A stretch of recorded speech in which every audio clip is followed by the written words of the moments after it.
Recording का। आ गया, ठीक हो गया प्रोग्रेस आ गया। अब अब मैं आपको होस्ट वापस होस्ट बना देता हूँ जी। ठीक है प्रभु, सेकंड शेयर चेक कर लिएगा प्रभु, हो रहा है ना आपका, वो भी स्क्रीन देखिएगा। शेयर वो तो उसके बाद देखूंगा ना, अभी तो रिकॉर्डिंग आ रहा है इसके चलिए चलिए, ओके प्रभु, देख लें प्रभु। पार्टिसिपेंट्स का।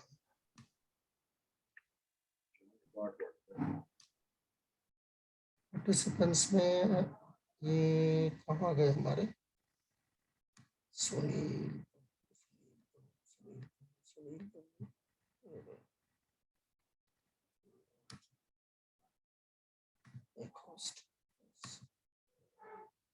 ठीक है जी प्रभु, आ ठीक गए। हो गया जी प्रभु। हाँ मेरा स्क्रीन ओके शेयरिंग प्रभु, चल रहा है, मेरा स्क्रीन चलिए शेयरिंग ठीक भी हो चल रहा है, ठीक है चल गया फिर तो काम ओके चल ओके रहा प्रभु जी, कंटिन्यू, थैंक यू। है। हाँ जी ओके सो तो हम बात कहाँ कर रहे थे, मैं सब भूल गया। हाँ हम वो कृष्णा अनुशीलनम की बात कर रहे थे ना, ठीक है ठीक है, एक सेकंड मैं स्क्रीन चला लेता हूँ, स्क्रीन भी बंद कर लेता हूँ।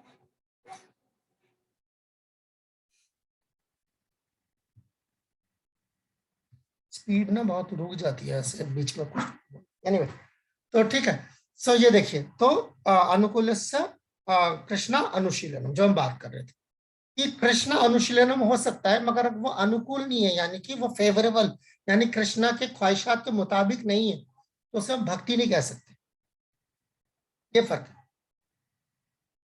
ठीक है, जैसे कुछ लोगों ने एग्जाम्पल दिया भी था कि मनमाने ढंग से कोई भक्ति कर रहा हो, यानी कि वो कृष्णा कृष्णा को कृष्णा की तरफ जाने की कोशिश कर रहा है मगर तरीकेकार जो है वो उसका अपना है।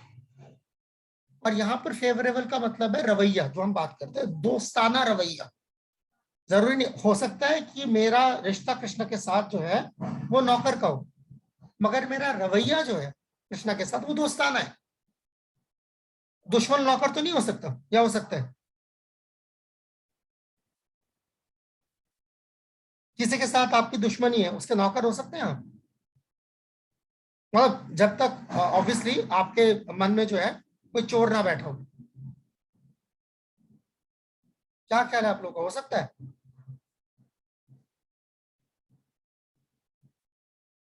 आवाज नहीं जा रही कि सिर्फ जा तो रही है आवाज? किसी ने हाथ भी खड़ा प्रभु किया। मुझे तो आपकी वॉइस आ रही है प्रभु जी, मुझे आपकी वॉइस आ रही है, हाँ बाकी हाँ सब हाँ हाँ, ये मूलचंद प्रभु सब ने सॉरी प्रभु। इनको जरा म्यूट अनम्यूट कीजिएगा, पता नहीं क्या है, शायद अनम्यूट नहीं हो पा रहे होंगे। मूलचंद प्रभु कहना चाह रहे हैं कुछ। कर हाँ लिया प्रभु जी प्रभु मैंने। जी, हाँ हाँ अनम्यूट नहीं यस हो रहा था। यस मूलचंद प्रभु जी नहीं प्रभु, जो कीजिए, जिसकी आप दुश्मनी है अनम्यूट तो। कीजिए, आपने भी किया नहीं है। हरे कृष्णा। ये किसी और की आवाज आ रही है, मैं बगैर हाथ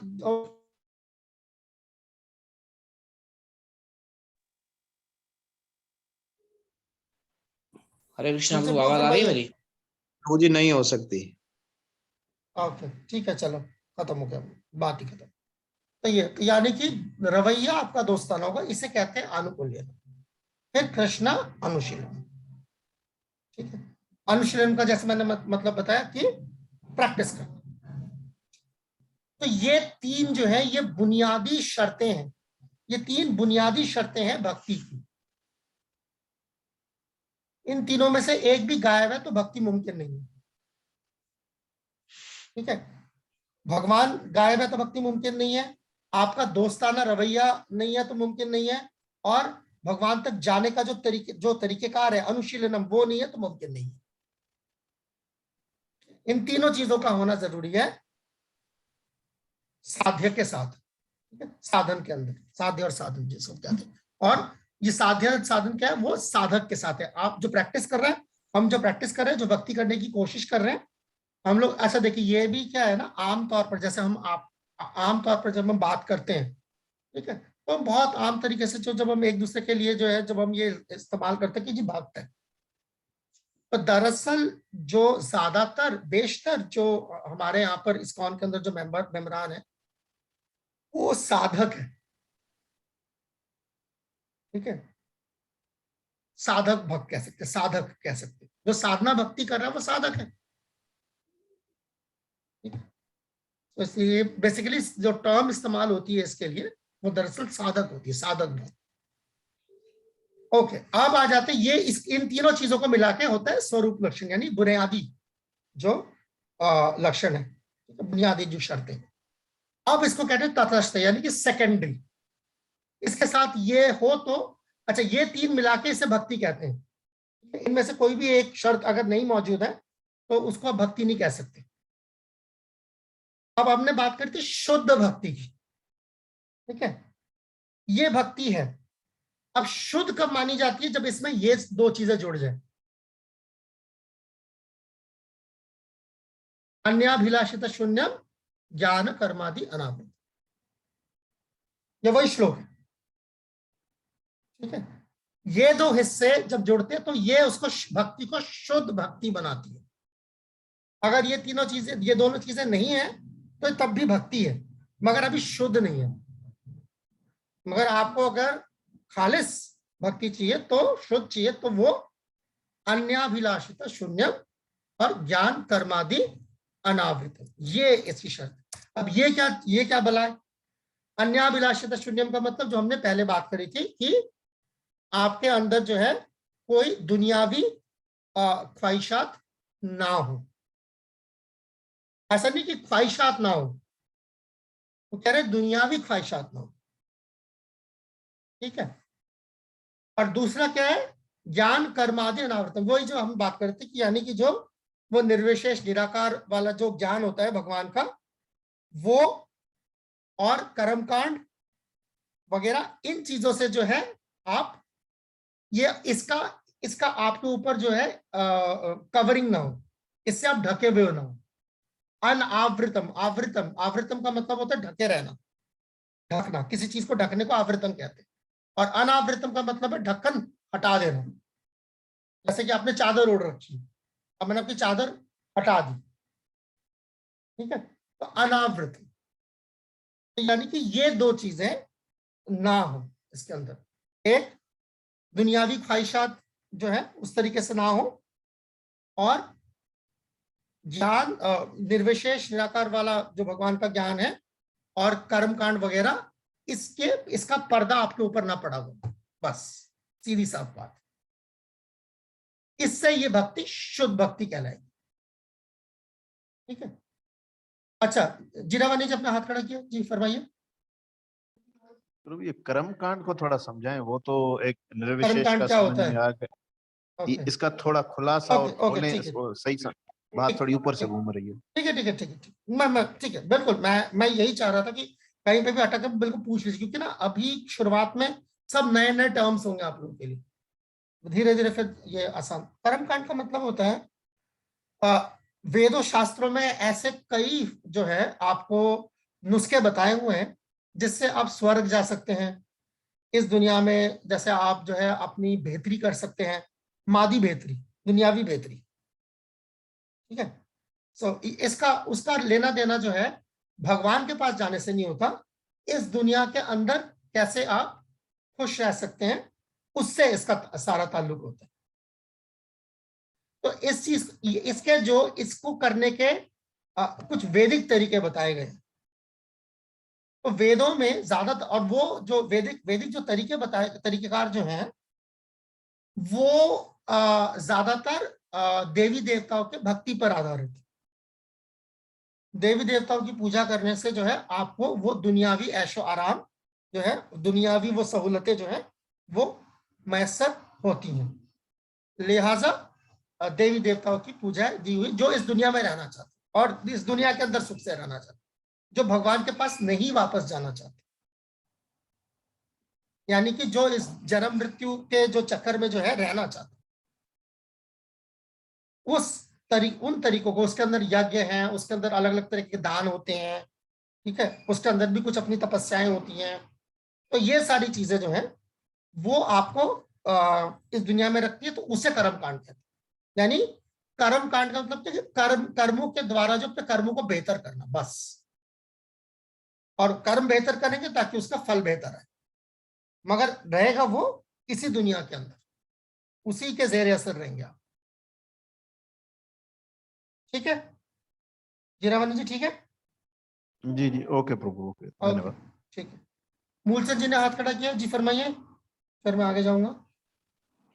हरे कृष्णा प्रभु जी, मैंने जी आवाज आ रही मेरी? पहले नहीं आ रही बिल्कुल थी। जी, जी आ रही हाँ, ये अभी जो आपने बताया ना, जो राजेश प्रभु ने जो क्वेश्चन किया है कि हाँ जी, जैसे हाँ जी। आपने बताया कि कर्म कांड का कि बेसिकली अंदर तृप्ति है, यहाँ भी खुश होना चाहते हैं और उधर जाके खुश होना चाहते हैं, तो उधर तो जाना ही नहीं स्वर्ग लोग चाहते, तो जाते।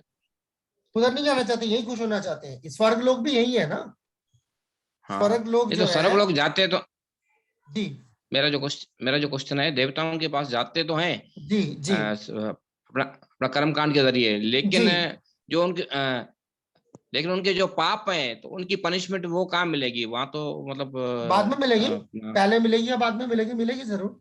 जो आपने अच्छा किया है उसका आपको अलग से मिलेगा, लेखा जोखा अलग है।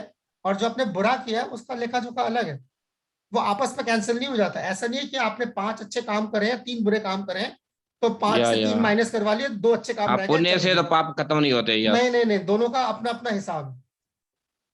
तो जो आपके पाप नहीं है तो उनका भी आपको अंजाम भुगतना पड़ेगा अलग से, और जो पुण्य है उसका अंजाम भुगतना पड़ेगा अलग से। तो अगर पाप भुगतने के लिए एक जन्म अलग से मिलेगा, तो ऐसा भी हो सकता है पुण्य भुगतने के लिए एक जन्म अलग से मिलेगा। या अगर मुमकिन है तो एक ही जन्म के अंदर जो पाप और पुण्य दोनों हो सकते हैं। तो ये तो डिपेंड करता है, इसका कोई क्लियर कट ऐसा नहीं है, क्योंकि सबके कर्म अलग अलग है, तो इंडिविजुअली देखना पड़ेगा। बिल्कुल। ठीक है, ये बिल्कुल ऐसा थैंक यू ही है। प्रभु, हरे कृष्ण। ये बिल्कुल वैसे ही है जैसे कि फिंगरप्रिंट होता है, कि दुनिया में किसी भी 2 आदमी का फिंगरप्रिंट एक नहीं हो सकते। ठीक है ना, तो इसलिए राइट। वैसे ही है। हाँ, चलिए अब हम चलते हैं आगे। तो ये है भक्ति का बेसिक अंडरस्टैंडिंग, जो वो श्लोक था इतना, इसको तोड़ तोड़ के। अब देखिए वो श्लोक जब है, श्लोक उल्टा शुरू हो रहा है।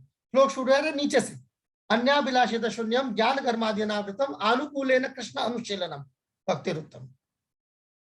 तो श्लोक जो है, श्लोक में जो सेकेंडरी जो है जो उसके नुक्ते हैं वो पहले लिखे गए, और जो बुनियादी जो जो उसके जो जो उसके जो हाँ, जो बुनियादी तालीम जो है उसकी, वो नीचे नीचे वाली लाइन में, जो उसको उसकी बुनियाद जो बुनियादी शर्तें वो नीचे हैं, और जो सेकेंडरी शर्तें हैं वो ऊपर दी गई हैं।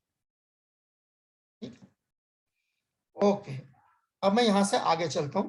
अभी तक मैं लगता है कि इस वक्त तो वही स्वरूप लक्षण, इसी ये जो स्वरूप लक्षण था, यानी कि जो बुनियादी लक्षण है, अभी इन तीनों पे बात होगी। अनुकूल लेना, कृष्णा, अनुशीलन, इन पे बात होगी। ठीक है, आज हम इतना ही करेंगे। अनुकूल लेना यानी कि जैसे हमने देखा था, भगवान के ख्वाहिश के मुताबिक, फेवरेबल, भगवान के ख्वाहिश के मुताबिक, प्लीजिंग टू कृष्णा। इसकी सबसे पहला जो है इसकी शर्त क्या है? वो भगवान को पसंद होना चाहिए। कृष्ण का नापसंदीदा काम जो है अनुकूलना नहीं, प्रतिकूल माना जाएगा। तो भगवान के जो पसंदीदा जो चीज है वो पहला। दूसरा, perform with the intention to please, दोनों चीज। आपकी नीयत भी थी भगवान को खुश करने की। ठीक है ना, हो सकता है कि आपने कुछ किया और किया कुछ और था और भगवान खुश हो गए, इससे अनुकूल नहीं माना जाता। आपकी नीयत भी थी खुश करने की और भगवान खुश भी हुए, दोनों चीज। समझ आई? जैसे मान लीजिए कि अगर मैं देखता हूं जरा इनकी बात हो सकती है। ओके, हाँ, जैसे मान लीजिए रोहिणी नंदन प्रभु बैठे हैं। ठीक है, अगर मैं रोहिणी नंदन प्रभु की नकल उतारूं, हूबहू नकल उतारना शुरू करूं, दर्शन माता जी, अगर मैं रोहिणी नंदन प्रभु की नकल उतारूं, तो आपको हंसी आएगी? जी आएगी। मगर मैं रोहिणी जी नंदन प्रभु की नकल क्यों उतार रहा हूं? क्योंकि मैं रोहिणी नंदन प्रभु को चिढ़ा रहा हूं। मेरा मकसद आपको हंसाना नहीं है। जी समझ आई बात?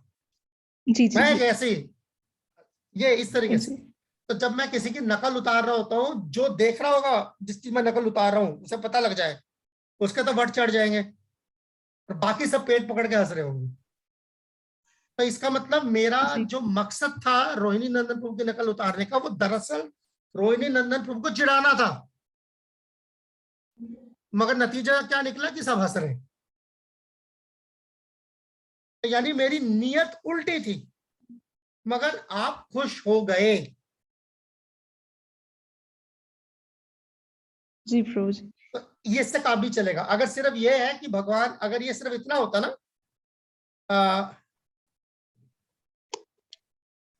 ये प्लीजिंग टू कृष्णा, तो ठीक था, जैसे जैसे मर्जी भगवान खुश हो जाए। ये काफी नहीं है। आप भी भगवान को खुश करना चाहते थे, अब जाके बात पूरी हुई। ठीक है, तो ये अनुकूल लेने के दो पहलू हैं। पहला, भगवान उससे खुश होते हैं, भगवान की ख्वाहिश के हिसाब से होने का मतलब, और दूसरा, आप भी खुश करना चाहते थे। जैसे आप कृष्ण लीला में देखेंगे, अगर आप लोगों के पास क्योंकि कृष्णा बुक है तो उसके अंदर है, जैसे एक एग्जांपल आता है, पौंड्रक एक राजा था जिसने भगवान की नकल उतार ली थी। उसने भी 4 हाथ पर नकली हाथ चिपका लिए थे कि मैं विष्णु हूं, और जाके उसने द्वारका में भगवान श्री कृष्ण को चैलेंज कर दिया कि तुम जो है ये सब सुदर्शन चक्र वगैरह जो भी तुम्हारे पास है मेरे कदमों में रख दो और झुक जाओ मेरे आगे। ठीक है ना, अपनी हार मान लो, क्योंकि असली विष्णु मैं हूं। तो जब भगवान श्री कृष्ण ने जो है पौंड्रक को देखा जिसने वो 2 नकली हाथ लगाए हुए थे साथ में, तो बहुत जोर के हंसे देख के। इसका मतलब ये नहीं कि पौंड्रक भक्ति कर रहा था, पौंड्रक तो भगवान से लड़ने आया है, पर भगवान को हंसी आ गई। नियत उसकी क्या थी? भगवान के साथ तसादुम। मगर हुआ क्या? भगवान को हंसी आ गई। तो नियत आपकी जो है देखी जा रही है, इसके अंदर दोनों चीजें, आपकी नियत और भगवान हंसे, दोनों चीज। ठीक है, भगवान खुश हो। तो ये है अनुकूल लेना, पहला लफ्ज। इन तीनों का जो ये जो तीनों बुनियादी शर्तें थी उसका पहला लफ्ज। ठीक है, अनुकूल लेना। अब हम जाएंगे कृष्णा में।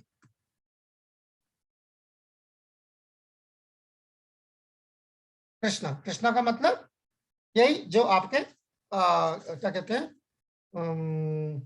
तारुफ के अंदर से ही निकाला हुआ है, तारुफ के अंदर ही है ये। We should understand Krishna to mean Krishna and his personal expansion. यहाँ पर कृष्णा लफ्ज का मतलब है भगवान कृष्ण और भगवान कृष्ण के साथ और जो सब होते हैं, और भगवान के जो कृष्ण के और जो उनके अवतार हैं उनका विस्तार, जैसे बलराम हो गए, विष्णु हो गए, रामचंद्र हो गए, ये सारे। ठीक है, पर्सनल एक्सपेंशन। विष्णु, इसको हम कहते हैं विष्णु तत्व। ये एक नया टर्म होगा आपके लिए, इसको भी आप लोग लिख लीजिए जिसको नहीं मालूम, इसे विष्णु तत्व कहते हैं। ये सारे जो है भगवान की कैटेगरी के अंदर आते हैं। So Krishna includes all such expansions as well as his pure devotees. Krishna का मतलब भगवान कृष्णा, ये जो खड़े हैं सामने, जो तस्वीर में दिखाई दे रहे हैं, और इनके साथ जो अवतार है भगवान के, ठीक है, भगवान के विष्णु के जो अवतार है वो सारे, और क्या लिखा हुआ है, हिज प्योर डिवोटीज, यानी कि जो भगवान के साथ वाले हैं। प्योर डिवोटीज का मतलब जो है, मेरे और आपकी बात नहीं हो रही है, या इस मोर की बात हो रही है, या इस पेड़ की बात हो रही है, इन फूलों की बात हो रही है, जो भगवान के साथ रहते हैं। इस माला की बात हो रही है, इस बांसुरी की बात हो रही है। समझ आई? तो मैं दोबारा, जी, दारू कृष्ण प्रभु, यस प्रभु, गो अहेड। जी प्रभु, समझ गए। वो जी, इसमें अगर कृष्ण के एक्सपेंशन की बात करें तो whole creation is expanding from Krishna only. Direct expansion, direct expansion. We are direct. हाँ, वो तो हम भी एक्सपेंशन है, हम भी एक्सपेंशन, बट यहाँ उसकी बात कर रही है डायरेक्ट एक्सपेंशन। प्रभु वो तो महाविष्णु से एक्सपेंशन है ना। हाँ, बट महाविष्णु इंक्लूडिंग। हरे कृष्ण प्रभु जी। हाँ प्रभु जी, दोबारा उसको रिप्लाई करना। हाँ, दोबारा बताऊं प्रभु जी, यहाँ पर जो एक्सपेंशन है वो क्या महाविष्णु से जो एक्सपेंशन हो रही है वो भी है कि सिर्फ जो कृष्ण की जो पर्सनल चीज है? नहीं, महाविष्णु के एक्सपेंशन, महाविष्णु के बाद शिरोदय, गर्भोदक्षाई, बस यहीं तक जाएगा। और कहाँ तक जाएगा? जी जी। तो ये सारा इंक्लूडिंग, जिसको विष्णु तत्व कहते हैं, यानी जो विष्णु तत्व का मतलब है कैटेगरी ऑफ विष्णु, उसके अंदर जो आता है। सो सारे धीरे धीरे ये चीजें, और जिनको नहीं इसका खुलासा है वो हो जाएगा। कन्हैया प्रभु आपने हाथ खड़ा किया। हरे कृष्णा प्रभु, आपने जैसे प्योर डिवोटीज का बताया, जैसे कृष्णा की फ्लूट, कृष्णा के जो कृष्णा से संबंधित चीजें सिर्फ वही, या प्योर डिवोटीज जैसे दूसरे भी होते हैं वैसे वो भी जैसे मैंने सबसे पहले एग्जांपल दिया था, ये जो मोर खड़ा है। जी प्रभु। मैं ऐसे क्योंकि यहाँ पर अभी कृष्ण के साथ कोई खड़ा नहीं है इसलिए मैंने नाम लिया, और जहां पर भी आपको कृष्ण के साथ कोई खड़ा प्रभु जी दिखेगा, गोपियां भी तो है। ये रही ना प्योर, ये है इनकी बात हो। तो आपको एक गलत फहमी ना हो जाए ना कि मेरी बात हो रही है साथ में, मैं इसलिए बोल रहा हूं, इसलिए मैं ये वो बार बार ये समझाने की कोशिश कर रहा हूँ। यहाँ पे प्योर डिवोटी का मतलब इनकी बात हो रही है जो साथ में खड़ी है। राधा रानी, ये जो माला है this is a pure devotee. Vaijayanti, ये जो सर पे जो मोर पंख है ये सब प्योर डिवोटी। ये जो क्या कहते हैं भगवान ने जो ये क्या कहते हैं ज्वेलरियां पहनी है, हर ज्वेलरी का नाम है अलग अलग, ये सब प्योर, इनकी बात हो रही है। जब प्योर डिवोटी लफ्ज आ रहा है यहाँ पर इस तनाजुर में, क्योंकि हम कृष्ण की बात करते हैं, इस तनाजुर में जो ये प्योर डिवोटी लफ्ज आया है वो इनकी बात हो रही है। वो मेरे और आपकी बात, साधकों की बात नहीं हो रही उसके अंदर। इस दुनिया में पड़े हुए जो साधक है उनकी बात नहीं हो रही। ठीक है, क्लियर हो गया? यस प्रभु, यस। मैम नहीं, मैं अच्छा वो कन्हैया प्रभु शायद लिख रहे हैं। ओके, रोहिणी नंदन प्रभु आपने दोबारा हाथ खड़ा किया, जी फरमाइए। प्रभु जी, प्योर डिवोटी की जो बात हो रही है वो राधा रानी की मोर की जो आप पिक्स दिखा रहे हो, साथ में जैसे हमारे आचार्यगण है, रूप गोस्वामी, सनातन गोस्वामी, षड गोस्वामी, उनकी भी बात हो रही है as well as Prabhupada ji की। हाँ, मैं अभी वहां नहीं गया, मैं पहले ये समझाना चाह रहा हूँ आपको कि जो भगवान के साथ वहां है पहले उनकी बात हुई। मैं उनका नाम लूंगा ना, फिर और नीचे आ जाएंगे, फिर मेरे से ये सवाल पूछेंगे गोपाल कृष्ण महाराज की बात हो रही है क्या, रामनाथ महाराज की बात हो रही है क्या, मेरे यहाँ का जो टेम्पल प्रेसिडेंट है उसकी बात हो रही है क्या, मेरे रीजनल सेक्रेटरी की बात हो रही है क्या, फिर वो ड्रामा शुरू हो जाएगा। इसलिए मैंने बोला पहले ये समझो, इसलिए बोलो। अभी भूल जाओ, इस दुनिया में जिसको जानते हो भूल जाओ उसे। इस दुनिया के परे जो है पहले उनकी बात करते, फिर हम चलते धीरे धीरे। आपको दिख जाएगा रूप गोस्वामी, सनातन गोस्वामी, प्रभुपाद सब दिख जाएंगे धीरे धीरे। पर पहले अब वो क्लियर कर ले। पहले यहाँ पर जो प्योर डिवोटी की बात हो रही, सिद्ध जो भगवान के साथ रहते, ये इसलिए जरूरी है ऐसे समझना क्योंकि आगे जाकर वो रागानुग भक्ति का जब डेफिनेशन आएगा तब आप पागल हो जाओगे गुरुवंश से। इसीलिए मैं उसकी बुनियाद आज डाल रहा हूं। और आखिरी इसके बाद जो है आज यहाँ पर जो है यहाँ पर ही इसको खत्म कर देंगे, अनुशीलनम। ठीक है, अब अनुशीलन का क्या मतलब, जैसे हम पहले बात करें अनु का मतलब होता है फॉलोइंग। ठीक है ना, किसी के नक्शे कदम पर चलना। अनु का मतलब अनुसरण, जैसे किसी के नक्शे कदम पर चलना। अनु का मतलब हमेशा किसी के नक्शे कदम पर जो है चलना। दूसरा शीलम का मतलब बिहेवियर, वही प्रैक्टिस, आपके तौर तरीके, यानी कि भक्ति के जो तौर तरीके उनको हमेशा करना। कैसे करना, जो पहले, अब वो जो आप बात कर रहे थे प्रभुपाद, रूप गोस्वामी, ये सारे इनके नक्शे कदम पर चलना। ठीक है, आचार्य के नक्शे कदम पर। हाँ, आचार्य के नक्शे कदम पर चलते। इससे पहले जब हम बात करते कृष्णा की, इसलिए हमने कृष्णा की बात करी, यानी कृष्ण के साथ जो रहते हैं अभी वो। अब आप उनके नक्शे कदम पे कैसे चलेंगे, जो आपको रास्ता आपके जो आचार्य जो है जो दिखा के गए उस नक्शे कदम पर चलना। ये 3 चीज। ठीक है, मैं दोबारा एक बार रिपीट कर देता हूं। अनुकूल लेना यानी जो भगवान को पसंद हो और जो भगवान की पसंद की नीयत से किया गया हो, ये दोनों मिला के अनुकूल लेने का, यानी कि भगवान के ख्वाहिश के मुताबिक करने की बात हो रही है। दूसरा कृष्ण स्वयं, कृष्ण का मतलब है कृष्ण खुद, कृष्ण के सारे जो विस्तार है, विष्णु तत्व सारे, और उनके साथ के जो भक्त रहते हैं, जो उनके साथ रहते हैं वो। और तीसरा है शीलनम, अनुशीलनम, यानी कि जो हमारे आचार्य जैसे जिस उनके नक्शे कदम पर चलना, तो बिहेवियर। इसको फॉलो कर रहे हैं, इसको फॉलो कर रहे हैं। सिर्फ आचार्य नहीं, उसके अंदर शास्त्र भी है, शास्त्रों को भी फॉलो कर रहे हैं, आचार्य को भी फॉलो कर, दोनों चीजें फॉलो। ठीक है, ओके, यहां तक जो है मैं, मुझे लगता है आज हम यहीं पे रोक देते हैं। ओके, अनुशीलन हम खत्म कर लेते हैं।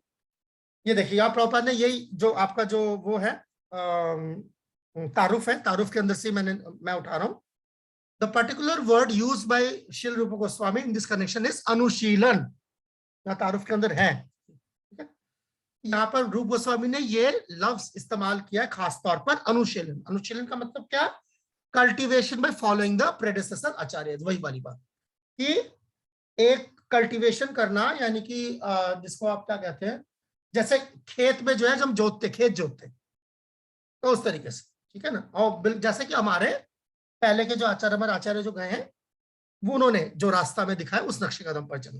एज सुन एज वी से कल्टीवेशन, ये देखिए, जैसे ही मैं कल्टीवेशन की बात करता हूँ, मैं सिंचाई की बात करता हूँ, मैं बुआई की बात करता हूँ, we must refer to activity, यानी कि कुछ ना कुछ, यानी कि इसमें कोई काम करना पड़ेगा ना। इससे पता चल रहा है कि इसमें कोई कुछ करना पड़ेगा। इसके लिए एक्टिविटी का मतलब जो कुछ करना पड़ेगा। Without activity consciousness alone cannot help us. सिर्फ नियत या भाव जो है बगैर एक्टिविटी या बगैर उसके साथ काम किए हुए वो काफी नहीं है, वो हमारी मदद नहीं करेगा। मेरी नियत तो बहुत अच्छी है, अब मैं करता कुछ नहीं, ये काफी नहीं है, ठीक है ना। तो ये this is the basic idea of anushilan. आज हम ओके, ये आगे भी प्रभुपाद ने अनुशीलन के बारे में एक और बात करी है।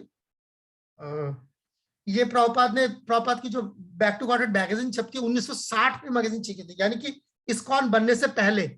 तब प्रभुपाद ने क्या लिखा था वो भी आपके सामने हम पेश कर रहे हैं, ठीक है।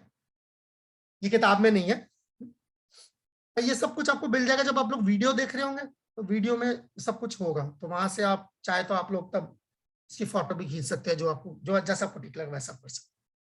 Okay, the word Anu suggest that one should engage himself in the service of the Lord without any interval। यानी कि अनु लफ्ज जो है वो इस तरफ इशारा करता है कि हम भगवान की सेवा में लगे रहें, मतलब लगातार सेवा में लगे रहें, लगातार सेवा में लगे रहें, ठीक है। शुरू में नहीं होगा, जाहिर बात है, शुरू में तो बंदा टाइम के हिसाब से करता है, धीरे धीरे धीरे धीरे धीरे ये सेवा बढ़ती चली जाती है। और सेवा फिर सिर्फ शरीर से नहीं होती, फिर वो मन से भी होती है, वाणी से भी होती है, तो सब जोड़ जमा करके जो है पूरा 24 घंटे हो सकती है। ऐसे स्टेज पे आ जाता है बंदा। He must be engaged in the service 100% and always। ये देखिए, यानी उसको बिल्कुल 100% हमेशा भगवान की सेवा में लगा होना चाहिए। There must not be any interruption in such process of devotional service। यानी कि ये क्या कहना चाह रहे हैं प्रभुपाद, इसका मतलब क्या, हमेशा कैसे कर सकते हैं? अगर आप बोलोगे 24 घंटा करना है, तो 24 घंटे के अंदर यार सोना भी आता है, खाना भी आता है, लेटना भी आता है, नहाना धोना भी आता है, सब कुछ आता है, तो 24 घंटे कैसे हो जाएगा? इसका प्रभुपाद इसलिए मतलब बता रहे हैं, इसका मतलब ये है there must not be any interruption in such progress of devotional service. यानी कि जो भक्ति की तरक्की के अंदर जो है बीच में कोई खलल नहीं होनी चाहिए। यानी ऐसा कोई काम ना करे जिससे भक्ति की जो तरक्की आपकी हो रही है उसमें कोई रुकावट है, उसमें कोई खलल है। ये इसका असली मतलब है, ठीक है। तो यहां पर जो है बस अब आज यहीं तक ये हमने ये बात करी है।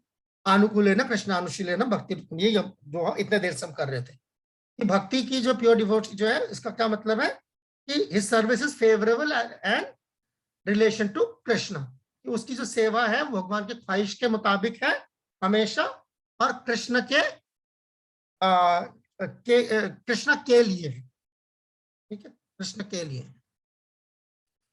ओके, तो हम अब ये रहा समरी, पूरे की समरी एक बार में। ये हम लोगों ने 5-6 स्लाइड्स में देखा और ये इकट्ठे एक बार में आ गया।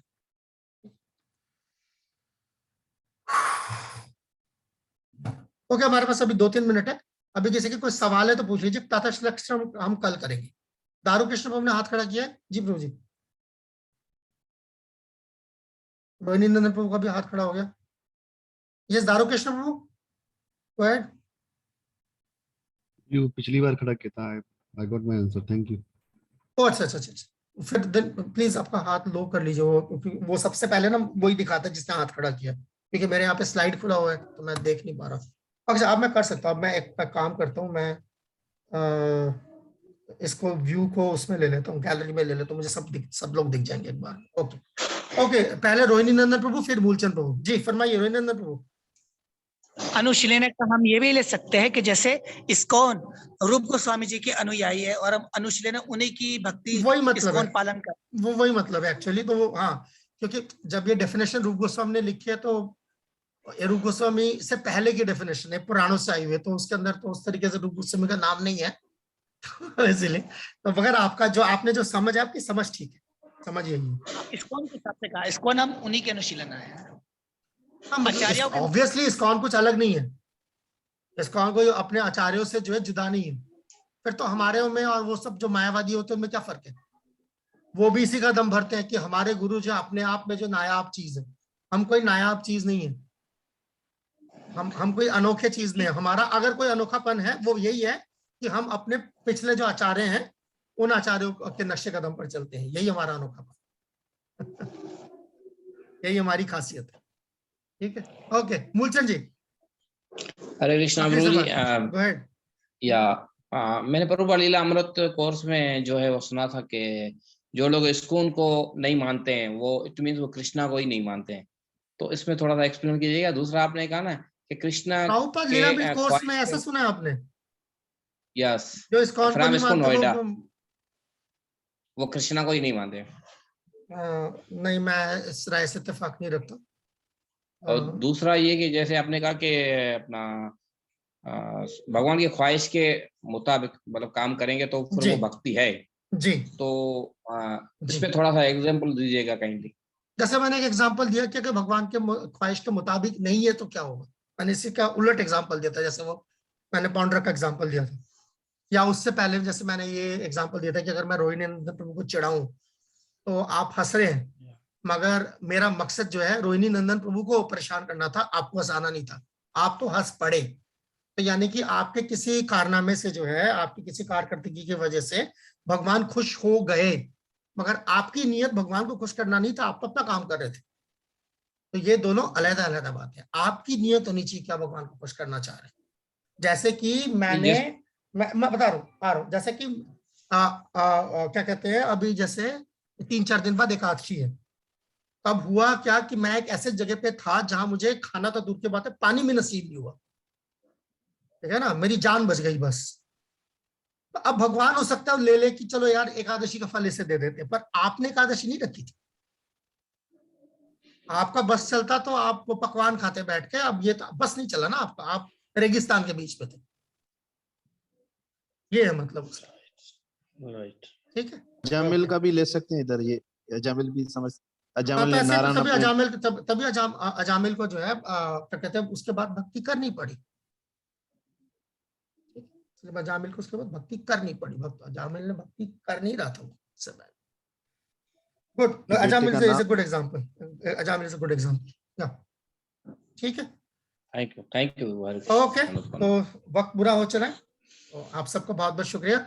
हम उम्मीद कर रहे हैं कल ये वाली तो परेशानी भी हट जाएगी, जो 2-3 बार लॉगिन करना पड़ा कल से। और दिक्कत जैसे कल गुजरा हुआ कल जो था उसमें तो क्या नाम है, वो बार बार ऑन ऑफ मेरा, मैं आगे बढ़ नहीं पा रहा था। आज कम से कम मुझे ज्यादा दिक्कत नहीं आई है, और कल भगवान चाहेंगे तो आप लोगों को भी दिक्कत नहीं आएगी। देवी लीला प्रभु आपने अभी हाथ खड़ा किया है, फरमाइए जाते जाते कुछ। हाँ प्रभु, मैं तो कब से ये हाथ खड़ा किया हुआ है, लेकिन आप अभी क्या हाथ खड़ा? नहीं, हाथ वो आपने ऐसे हाथ खड़ा करने से मुझे कुछ नहीं दिखाई देगा, मुझे आपको यहाँ पे स्क्रीन पे हाथ खड़ा करना पड़ेगा। फरमाइए। अच्छा प्रभु, हाँ प्रभु, थोड़ा सा ये था कि आप जो भी मतलब होमवर्क की तौर पर दे दो, अच्छा है कि हमको पढ़ के आए हैं तो फिर समझा तो बहुत अच्छा हो जाएगा, क्योंकि काफी लोगों ने इस पे स्टडी नहीं की है ना भक्ति रसामृत सिंधु में। दरअसल भक्ति रस, ये जो सिर्फ भक्ति रसामृत सिंधु की, ये जो चारों की चारों किताबें हैं, ये चारों किताबें आपको पहले पढ़नी पड़ेंगी। ऐसा नहीं सिर्फ भक्ति रसामृत सिंधु के लिए, ये चारों के चारों किताबों पे जो है लागू होता है कि आपने ये सब कुछ, तभी ये आपको शायद आपके, इसलिए बहुत अच्छा है कि आपके तवस्सुम से जो है मैं ये बात कर सकता हूँ कि जो वो हैंडबुक है आप लोगों का, जो आप लोगों के पास सबके पास प्रिंटेड एक हैंडबुक है, उसमें इसीलिए जो है अब इब्तदाई कुछ क्या कहते हैं सवाल जो है दिए हुए हैं जो क्लास से पहले करने हैं। जो मुतालिया के जो क्वेश्चन है वो इसीलिए है ना। वो क्वेश्चन का आंसर कौन निकालेगा? आप निकालोगे। आप कब निकालो? जब किताब खोलोगे। अगर आप उसके लिए मेरा मुंह ताकते रहोगे तब तो हो गया काम। ये आंसर्स आपको जल्द से जल्द लिखने अपने अपने पास तैयार करने पड़ेंगे, क्योंकि जो पेपर तो आपका इसी महीने के आखिर में है। याद कौन करेगा? इसमें कितने सवाल है? 50-60 सवाल है। अगर देखिए ध्यान से तो 50-60 सवाल के जवाब पहले निकालने पड़ेंगे और फिर उन्हें याद करने पड़ेंगे ताकि उस दिन पेपर दे सकें, आप इम्तिहान में बैठ सकें। जी प्रभु। तो ऐसा तो प्रभु ये सारे सवाल जो है वो हैंडबुक में ही है ना प्रभु जी? हाँ, बस हैंडबुक जो हैंडबुक में सवाल है वही पूछे जाएंगे और कुछ नहीं। अरे उतना ही कर लो भाई। उतना ही करो, एहसान करो मेरे ऊपर।